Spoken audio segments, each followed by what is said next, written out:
2 balls, 2 strikes. Spores kicks and fires. He struck him out looking. It's over. It's over. The Rangers have won the World Series. Ranger fans, you're not dreaming. The Rangers are the World Series champions. After 52 years in Texas, 63 years of the franchise. The wait is over, and the celebration has begun.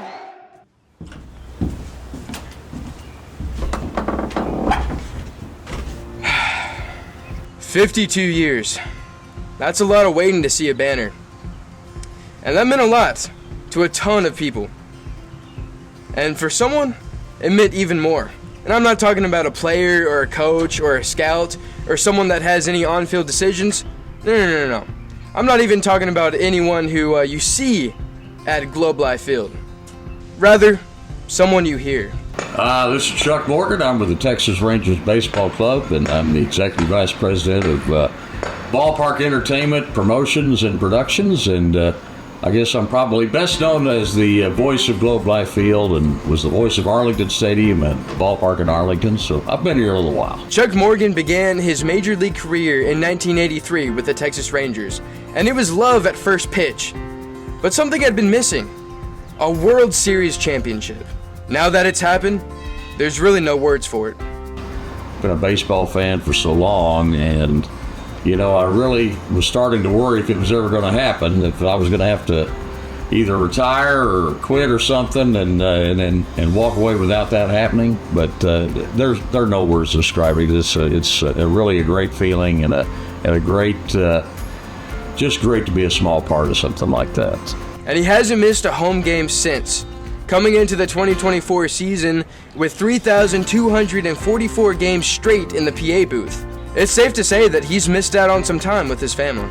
That's pretty tough, but you realize when you first get into Major League Baseball, or even minor league baseball for that matter, that it's 162 games and 81 of those are going to be at home, and they fall right in the middle of the summer when a lot of great things happen, and you just have to deal with it. Probably the toughest time was my oldest son played for the University of Alabama baseball team, and they made it to the College World Series in 1999, and not being able to be at that first College World Series game was a little rough. Not being able to be there for my other son when he pitched for McNeese State, a couple of times. But they understood. They grew up around it.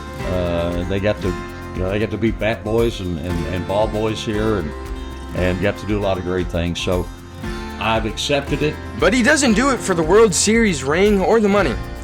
The real reason why he does it might surprise you. In my role, whether we're in first place or last place, doesn't matter. I mean, I want to make sure a fan has a good time at the game, and it's real important to me that fan get a major league experience, and you never know when it's somebody's first trip to a baseball game, because when I was a kid, somebody cared about my trip to a ball game, and so I care about the fans.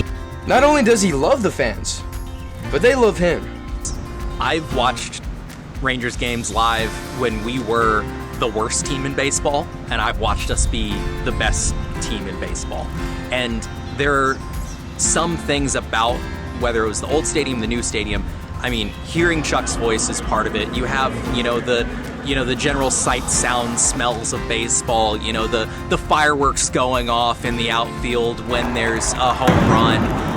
There's just some things about it. It's everything about that stadium, whether the new or the old, it felt so much like Major League Baseball. But one thing I did notice about his office in the new Globe Life was when I walked by there, I mean, there's so much stuff in his small office, and it just shows me how the impact that not only he has on other people's lives, but like the impact they leave on his too. Like, he wants to remember all of those things. He wants to have those. That means something to him. Even though he hasn't missed a game since 1983, there's still no end in sight for Chuck Morgan. Like you say, I've pretty much done just about everything from introducing great country stars to Grand Ole Opry to being a part of Major League Baseball. I just kind of take everything day by day now and enjoy what I'm doing and have fun. So I don't know what's left. We'll see what's coming. Until then, the next time you take your seat at Globe Life Field and you hear a voice welcoming you home, just know it's someone doing it for the love of the fans.